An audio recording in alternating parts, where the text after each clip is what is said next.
Welcome back to Your Breakthrough. We're going to talk in this session about the exact formula for what creates long-term happiness, what creates unhappiness, what creates suffering, and what the antidotes are, of which there's only 3. How do I know this? I've had the privilege of being with 4 million people now from 100 countries around the world in live seminars, and I've seen everything you can imagine.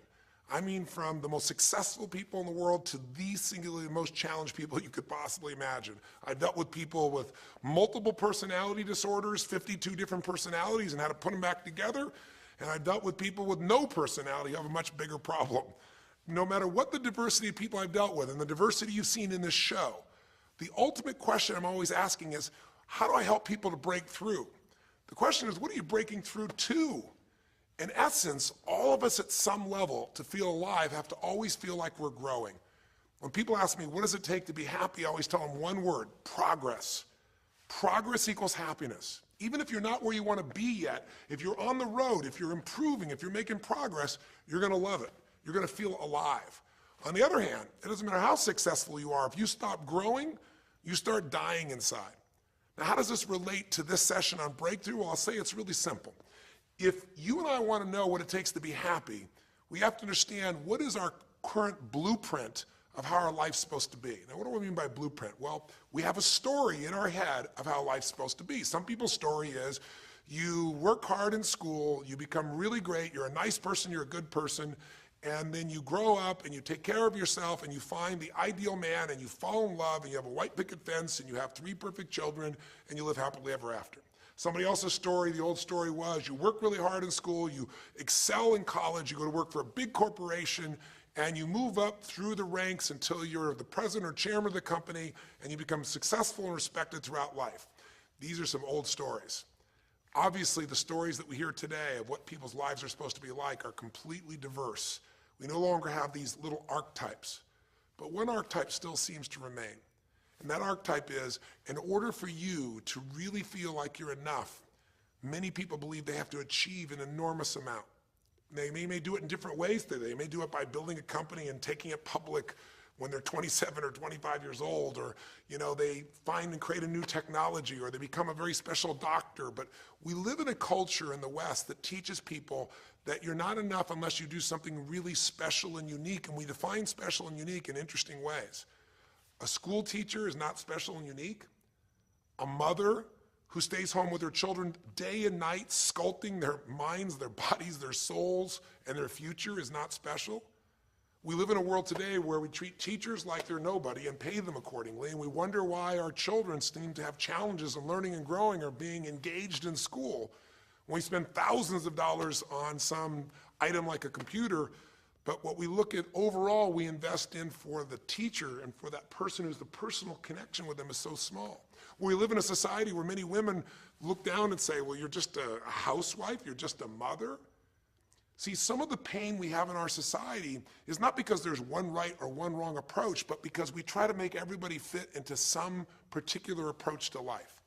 Here's what's going to make you happy or make you unhappy in life. It's real simple. Let's do a quick test.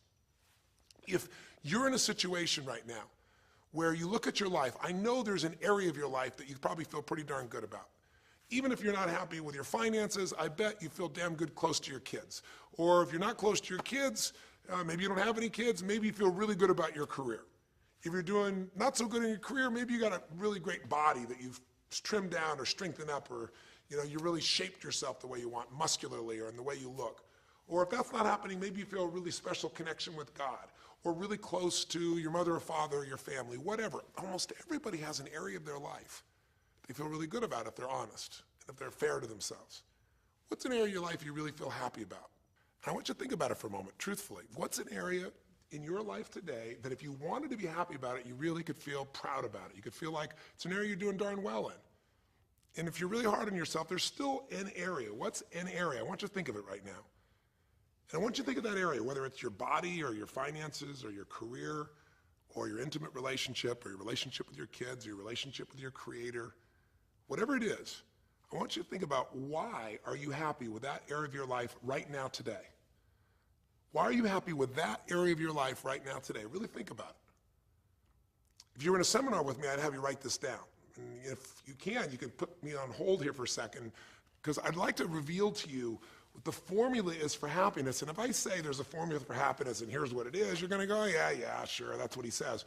But if you put down the answer and we can see the formula is real without me telling you what it is, you get to look at your own life and say it matches. You're going to know this is right. So you could stop this right now if you want, put me on hold, and just write down what's an area of your life you're really, really happy about, you're really pleased with, or you could be if you wanted to focus on it.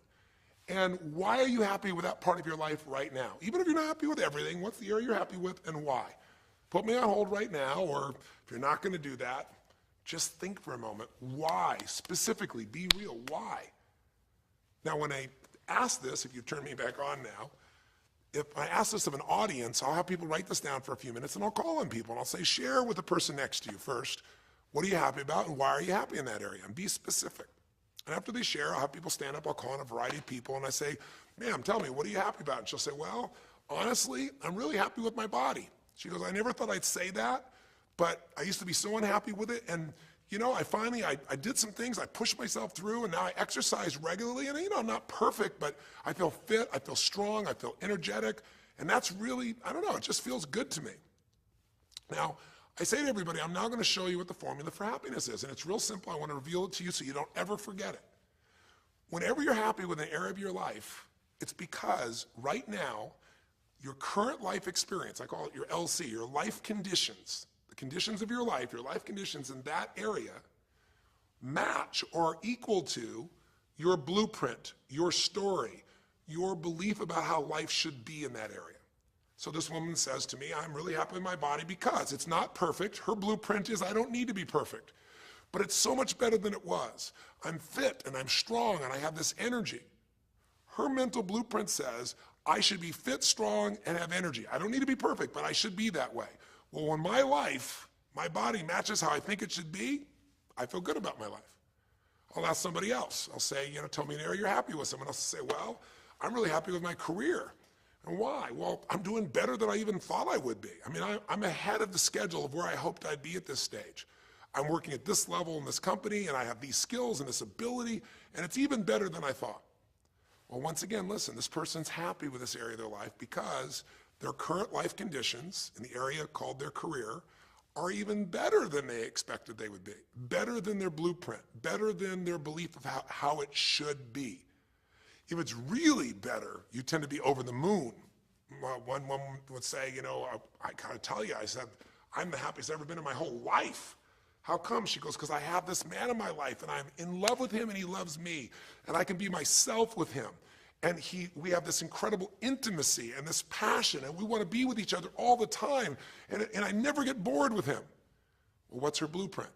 You want to be with somebody that you can have total intimacy with, somebody who you love and loves you. Those are part of her rules, her beliefs of how it should be. She said, it needs to be, I never want to be with anybody else. I want to be with them every moment. Her blueprint about how life should be and the way she lives, her relationship's even better than she hoped. When it's better than you hope, you're going to be totally excited. So think about this then. What's an area you're not happy with? Let's see if we can find the formula for unhappiness. If the formula for happiness is to be able to meet your expectations or exceed them, that really makes you excited, but to be happy, you gotta at least meet it. It doesn't have to be perfect, but if you generally are meeting what you expect you want from your life in that area, you feel good. Life conditions match blueprint, feel good. So what makes you feel bad? What creates pain, stress, frustration? Real easy way to figure it out. Answer this question. What's an area of your life you're not happy with? I mean, be honest with yourself. And even if your life is great in all kinds of ways, I'm sure there's an area you'd like to improve. Anybody who's honest, if they're doing great in their career, very often they don't take care of their body so much. If they're really focused on their body, very often they find themselves in a position where they're not spending enough time with their kids. Or if they're spending time with their kids, their intimate relationship's not doing so well. Because it's the nature of human beings to focus on areas they feel comfortable with and strong in and give those time. And the areas they don't feel so strong and they go, I don't have time for it. What they're really saying is, I don't feel very competent in that area. So what's an area of your life that you are not as happy with? I mean, it's healthy, honestly, to look at areas and say, I don't like it, I want more. This whole concept of a breakthrough is about how do I close the gap between where I am right now and where I want to be. That's what we're here to do. It's like, here's where I want to be, here's where I am. It's healthy to see there's a gap. That makes me have this hunger, this drive to grow, to feel alive, to expand as a human being. So what's an area you're not pleased with? Is it your body? Is it your finances? Is it your career? Is it your spiritual life or lack thereof in terms of feeling connected in that area? Is it your kids? Right? What's the area? What's the area that's not where you want it to be? And then answer for a moment, why aren't you happy with that area of your life right now? Why specifically today are you not happy with that area of your life at this stage of your time of your life? Again, you can stop this and write it down. Might be useful for you. Or if you're going to keep it running, you can stop it and you'll turn it right back on and I'll kick into it. Do that now. Or if you kept it running, then just I'll give you what happens. I have people write this down and they don't like this exercise so much. Well, I don't like my body, or I don't like my finances, I don't like my career, I don't like the person I'm in a relationship with, I don't like myself the way I'm in relationships. Why? And they write it all down. Have people share back and forth. I call on people, and the lesson's pretty clear. I tell people in advance, here's the formula for unhappiness. I'll show you before you do anything else. When your life conditions, the way you're living your life today, does not match, it doesn't equal your blueprint, your story of how it's supposed to be, then you're going to have disappointment, frustration, or pain. If your life is way different than the way you think it's supposed to be, you can have enormous pain. If it's a little different, you might feel stressed. Make sense? So people stand up and they say, tell me, what's the area you're not happy with? And the person says, well, I'm really not happy with my finances. And I go, why? And they say, because I'm doing worse now than I was 5 years ago. I made mistakes in the market, and at this stage of my life, I should have this much money, and I don't have it, and I don't know how to change it, and it's making me crazy. And why are they crazy? You say, well, because they don't have their economic needs met. No, you can not have your economic needs met, and you can still be okay, but when you have an idea, this is what my need is, and I did the wrong thing, my life doesn't match how I'm supposed to be, that's when people get a little crazy. See, think about it. If you grew up taking care of folding your own clothes, making your own meals, going to the store, doing the grocery shopping, cleaning the bedroom, cleaning the house, vacuuming, taking out the trash, and you did that your whole life, then if you have to do that later on, you don't feel like you have economic pain because you don't have a maid. But if you grew up in an environment where everything was done for you, you never have to work, and now suddenly you have to work incredibly hard to just pay enough money to pay your bills, and all of a sudden food is building up and the house is dirty and your clothes aren't folded and nothing matches, you might find yourself really angry and frustrated because you have a different story about how life's supposed to be than how it is. Someone else will say, well, I'll tell you why, because I'm in a situation now where, I'm 30 pounds heavier than I should be. Should be is the key word. There are people in all cultures who love being big. There are people that will walk around and someone else might think they're massively overweight, but they're going, I own this, honey, and they really, truly, they match their blueprint. Big is beautiful, because their idea is big is beautiful. I'm big, that's beautiful, matches my blueprint. Rock and roll, I'm happy as can be. Somebody else can look like a twig and be stressed out saying, I hate my body, because their blueprint says I should be the skinniest thing on earth, and I'm not skinny enough. Am I making sense? When your life conditions don't match your blueprint, you're going to have pain. But here's when you suffer. When I ask people, who here has been through the dark night of the soul? Who's been here in a situation where you feel like life isn't worth living, or we feel like a pain that just will never go away? And a lot of people write down those experiences, like Joaquin. So you'll begin to understand what the issue is I'm talking about here. Joaquin, if you recall, was in a situation where this man felt like there was no reason to live. He couldn't work, he couldn't do anything, his life was worthless. Why did he think that? Because he had a blueprint. And his blueprint said, I need to be an NBA basketball player, at least a professional basketball player. I need to be able to make money and have this great lifestyle, because that's what makes me worthwhile as a human being. That's what makes my family respect me, my mother, my uncles, my aunts. I'm the successful one in the family, and I make the money. I support everybody. He's a good man. He didn't come just to be successful. He took care of his mother, his family. He tried to be an inspiration for people. Joaquin Hawkins is a man who was always going out on his free time and training kids and showing them the pathway to freedom, how they could play basketball and get free like he did and get out of the inner city. So this man is not a selfish man, but he knew this is the way to be worthwhile. This is the way to be able to give to people. This is the way to take care of your family. And all of a sudden, one night, what happened? That way was taken from him. He has a stroke. And in the middle of the night, his life conditions make it impossible to be who he has to be, or he feels like he's worthless. You get it? We have an identity. We have a story of how we're supposed to be. And if life somehow gets in the way of that story, we feel pain. But if we feel we have no control, that's when we go into suffering. See, it's one thing to say my life doesn't match my blueprint. I got to lose weight. That might stress you out. Or my life doesn't match my blueprint. I'm not in a relationship. I got to get in one. That might motivate you even. You might not like it, but you're going to find a way to get in one. Or my career doesn't match how I should be. You could change it.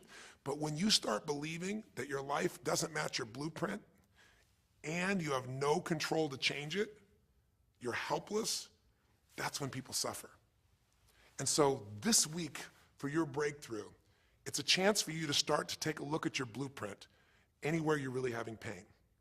Hey, look, if you're doing great in some area of your life, celebrate it, of course, and I'm sure there are many areas you are. But life is really a series of growth spurts. I mean, two things in life make you feel alive: growing and giving. And what's really wonderful about this man, Joaquin, is he was constantly growing, trying to get better, trying to be a better teammate, a better basketball player. Think about it. When he didn't make the teams and he didn't make the NBA, he didn't give up. He worked even harder. The guy was always striving to become something. And he became it, and he achieved it, and then life took it from him. Isn't that the common denominator with so many of the people in the stories of this 6-part series that you saw, these 6 specials? I mean, Frank and Kristen had a blueprint of what life was supposed to be about.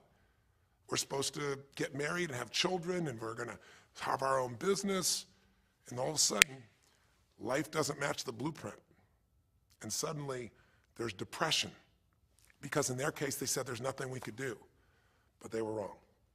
They were wrong because they discovered, and Frank discovered, I can make a difference in my wife. The chair, even though I didn't create this and didn't ask for it, this chair does not define me. I can become more than I was before. I can have the impact with my wife. I can have children. We had to change his blueprint because we couldn't change all the conditions of his life. Does that make sense? I couldn't get him to physically walk again. Maybe someday he will, but we can't count on that. What we got to count on is that he can be fulfilled by seeing he isn't helpless. And I did that through a series of experiences that violated what he thought he couldn't do. The same thing was true with almost every one of the people we worked with at some level. And in Joaquin's example, it was also true. Joaquin said, well, I can't ever have this quality of life again because I'm not a professional basketball player. And he was locked into that mindset, and all of us get locked at times. But to his credit, to a system of steps, we were able to break him out of that. We were get him to see that he isn't helpless. Because here's your choice. Watch this now. If you're suffering, if you're in pain, your life doesn't match how you think it should be, and you think you're helpless to change it, now you have only 3 choices. Choice 1, blame something. And that's what Joaquin did, if you recall.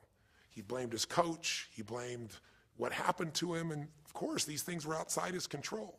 But he blamed his coach. And a big part of the healing, if you watch this session, was bringing his coach in and getting him to see, hey, you know what? All that anger, all that resentment inside of you, Joaquin, A, it's not based on the truth. And B, like Nelson Mandela said, having resentment in your soul is like drinking poison and hoping that your enemy will die. It doesn't work that way. And when Joaquin was able to break out, his breakthrough was a change in perception, to realize this coach wasn't stopping me. I just felt like I lost everything, and so I don't know how to change it, so I'm looking for something to be mad about, someone to blame, so I don't have to blame myself, or I don't have to feel so helpless. Because when you're angry, you don't feel so helpless. You feel strong for the moment, even though it's a fake strength.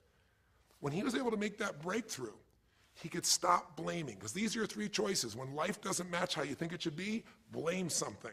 An event, someone else, or yourself. As we talked about earlier in the series, blame games just destroy you. There's no progress when you blame. For the moment, you feel okay, but nothing changes. What are your real choices? You only have 2 choices in life. If life doesn't match your blueprint, you either have to change your life. That is, you got to say, you know what, my body isn't there, I'm going to go work out. My relationship isn't there, I'm going to change it. I'm not making what I gotta make. I'm gonna retool. I'm gonna get a new skill. I'm gonna go back to school. I'm gonna start a business. I'm gonna do something. You have to do something to change your life. Or, in order for you to be happy, if you can't change your life, you're gonna have to change your blueprint. Usually in life, it requires a little bit of each. Does that make sense? And if you change your life and change your blueprint, you can have an extraordinary life.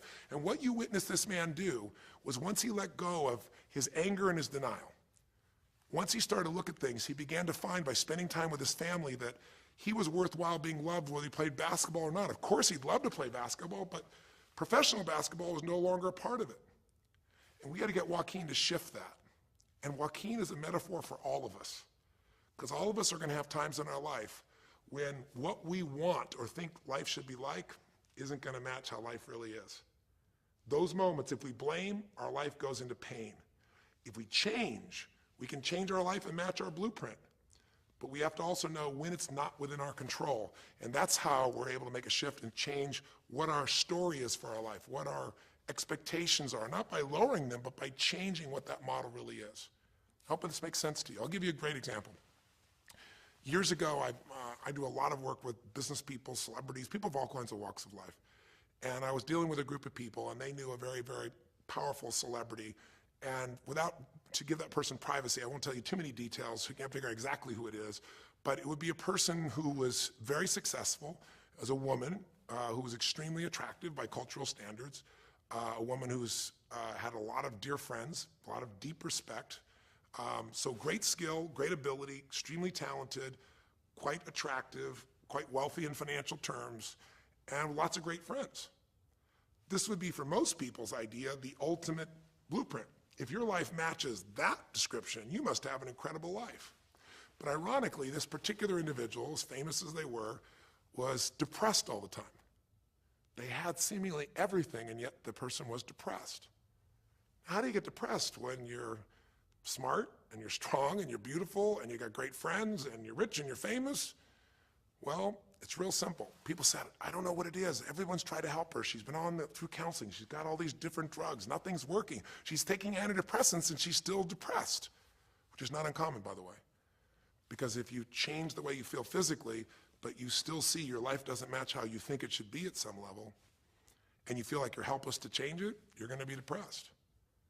So I said, bring her to me. I said, I can help her. I know that sounds like hyperbole, but I absolutely can help her. Well, how do you know that, Tony? Because I already know what the problem is. I know if someone's depressed, it's because they feel helpless because their life doesn't match how they think it should be. I just don't know what her blueprint is, but we'll find out what it is, and we'll either help her change her life or we'll help her change her blueprint or both. Long story short, and very quickly, I'll tell you the core of it. She came to me and she spent maybe the first half an hour telling me, apologizing, saying, I know I should be happier. I know it's silly for me to be depressed. I don't know why I'm so depressed. I know I should be grateful for what I have, and I am grateful. And it was all these reasons why she knows she should feel good, but still didn't. And I tried to finally explain to her, listen, I don't care about that. I care about you. The fact that you're not happy has nothing to do with what you have or don't have. The fact that you're not happy is that your life doesn't match the way you think it should be. And you have some idea of how you think it should be. And worse, if you're this depressed after all this time, you feel like you can't do anything. You have no power to change it. You feel helpless. And she looked at me in a certain way, and I said, so what is that? What did you want your life to be like? She goes, well, it sounds stupid. I said, it's not going to sound stupid to me. She said, well, I don't know. I just always, since I was a little girl, dreamed that I would be married, and I would have 3 basically perfect children, and they would love me totally, and I loved my husband, he'd love me, and I said, okay, so how's that working for you so far? And she said, well, I think you know, because she's a pretty famous person. She said, I'm divorced twice, I have no children, and I'm now X age. And to give you a clue, that age would be an age where having a child, your own natural child at least, barring a medical miracle, is not going to happen. So I said to her, well, why don't you just adopt? She goes, no, that's not it. And so what I had to dig under is, remember we talked in one of the earlier sessions about there's the surface problem and then there's the deeper desire or need. So I said to her, I said, well, what if you couldn't have the husband but you could have the kids? And she smiled and she said, I'd take that. I said, well, why not adopted kids? She goes, no, it has to be my own blood children. So I kept digging to find out what was behind her blueprint. Because your blueprint is just a projection of what you think you need to be happy. But as human beings, we're notoriously ineffective at knowing it's going to make us happy. So much that we think we're going to make us happy, we get there and we go, is this all there is? So many things that we think are going to make us miserable and we can never deal with, we go through it and we can handle it. We're not good at projecting these things. All kinds of studies will show this. So I said to her, well, what are you hoping to get from these 3 children? Why do they have to be your blood children? And she finally said, well, if they're my blood children, I know they'll always love me. They'll never leave me. What was she looking for? Unconditional love. She had this big blueprint that said, White House, picket fence, 3 children, perfect husband, all these different things. But what was behind that was a need to feel like she could have love that would be certain and wouldn't go away. So I can help her meet that need. So I said to her, I said, well, maybe one reason you don't have a husband is because every time you look at one, you're trying to figure out if he's going to get you those 3 kids in time and how that's going to happen. And maybe he feels a little stressed when you're looking at him this way because he can feel what's going on behind your bed, even if he doesn't know what the words are.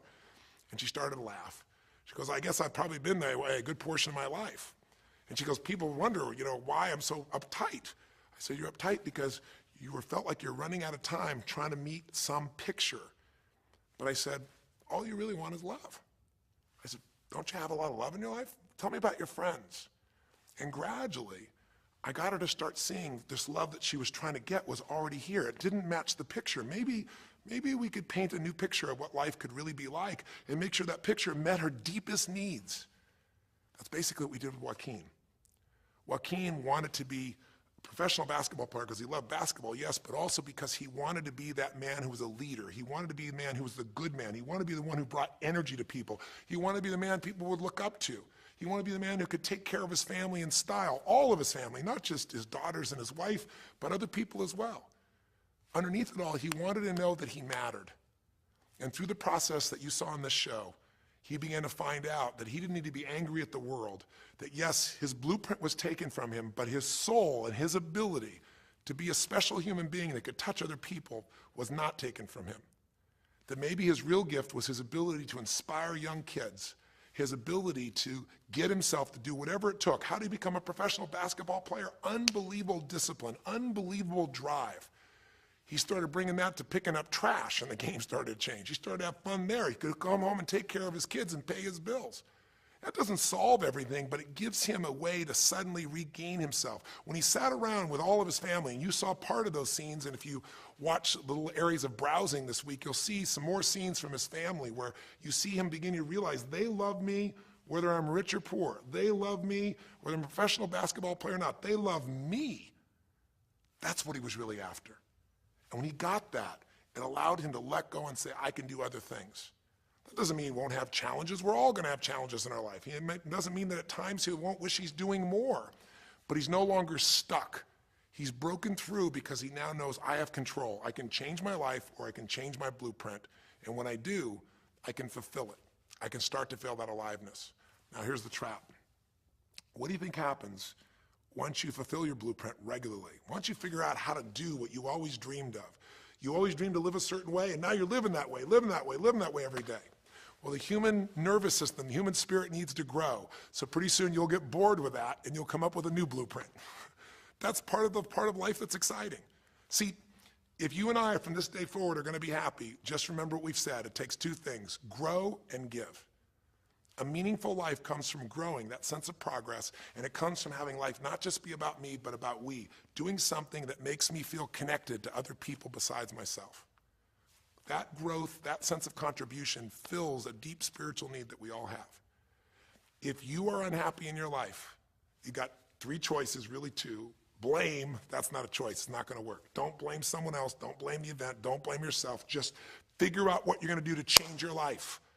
That's my specialty. If you like my coaching or my team's coaching, come visit with us. Come to an event. Come get a coach. Come through a program, and we'll guide you through it more than just a few minutes like this, and we'll do it directly, an environment that'll shift you.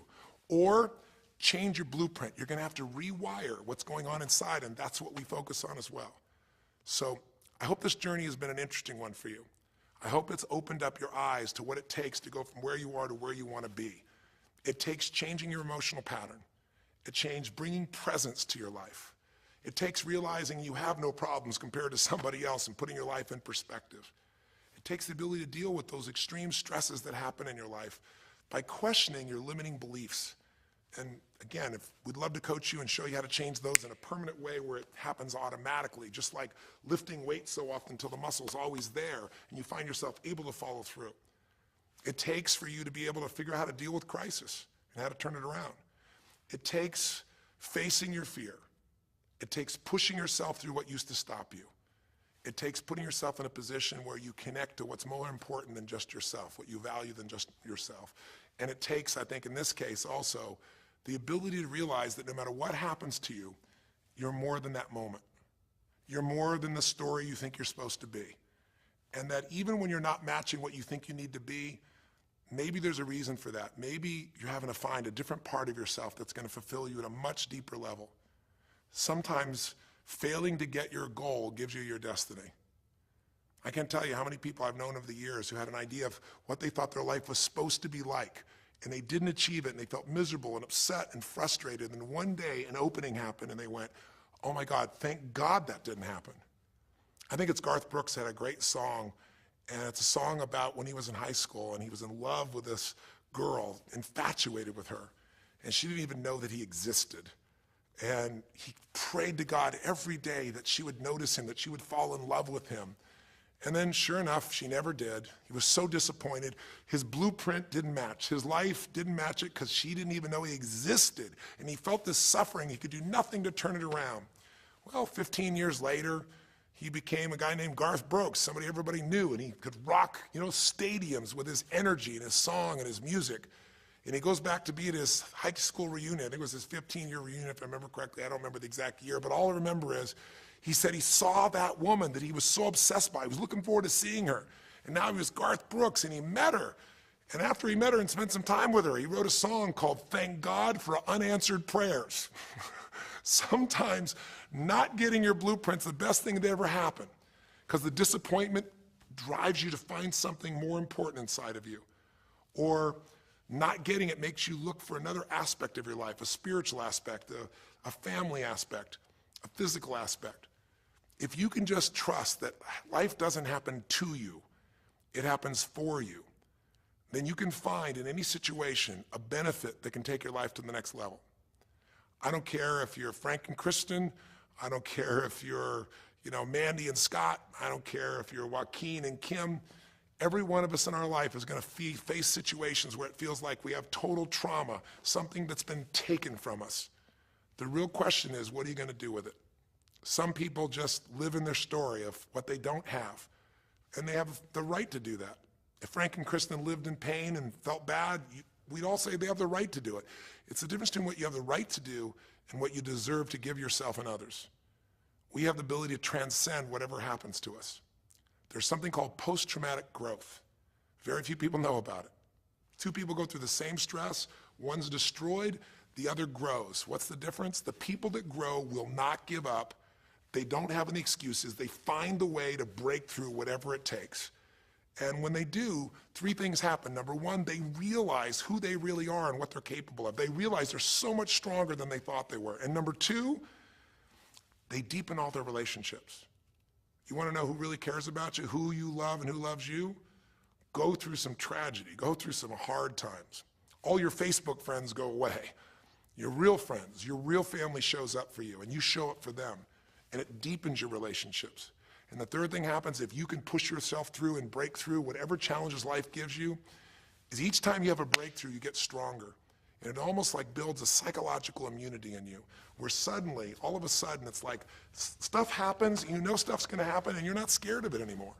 Because after you've been through a stroke, after you've been through, losing the use of some of your body or senses, after you lose a family member and you break through to that, you get to the other side, it's like, give me your best shot, life.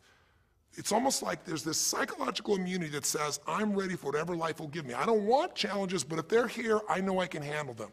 That strength of spirit is what creates a sense of freedom and joy in life. And that strength of spirit basically comes from living a life where you are constantly and never-ending thinking a way to improve yourself and to help others. That's my mission, And if we can serve you again in the future, I hope you'll check us out. There's 3 ways you can continue to participate with us. You can come to an event, come have an experience with us live at a weekend at our Unleash the Power Within or our Date with Destinies. I think you'll find it's very different than just sitting here talking to you quietly, sitting in front of your computer screen. It's a rock and roll environment. It's like going to the ballpark and having one person sitting there talking to you versus being in the ballpark or the rock and roll concert, you know, with 50,000. There's an energy and a power that comes from it. Second is there's immersion. Here we talk for an hour, there's distractions and emails. There it's total focus, and we go for immersion where literally what we did here over 6 weeks, a few little conversations, all that happens over and over again, multiple times a day, and you get that shift. So come to an event or call up and get a coach. We have people that you can work with and have a free coaching session and make sure it's really valuable for you. But these are people that can check in with you to help make sure you break through, you make the changes you want to make in your career or your finances or your body or your emotions or whatever area matters to you. And finally, lastly, and probably most importantly, every day you got to feed your mind. Because every day most of us are turning on, you know, some form of news. It shows up in our pocket, in our Blackberries or iPods or our iPhones, I should say. It shows up on your computer constantly. It chases us, and it rarely does a good idea interrupt you. Really what you have to do is pursue the ideas, pursue the experiences that are going to change your life. And we have a way to do it called net time, no extra time. A way where you can keep feeding your mind the stuff that really matters with some products or services. So if you're interested in any of those things, be sure to click on your interest of an event or interest in having a free coaching session, or maybe try one of our audio programs, because the other challenge here is with video, you got to sit here potentially and watch me, but with audio, you can do it while you're working out, you can do it while you're cleaning the house, you can do it while you're driving in the car, while you're getting to work. We'd love to continue serving you in any way we can. I know I've gone long in this session, but I really want you to think about, how can I get my life the way I want it to be? The way I do it is I figure out what my blueprint is and I update it for what life is. I change my life, match my blueprint, and suddenly my life feels full and alive. Thank you for the time that we spent together here. I've really enjoyed our time, and I hope that this breakthrough series reminds you to never settle for less than you can be. Never settle for less than you can give or you can share. Live strong, live with passion, and God bless.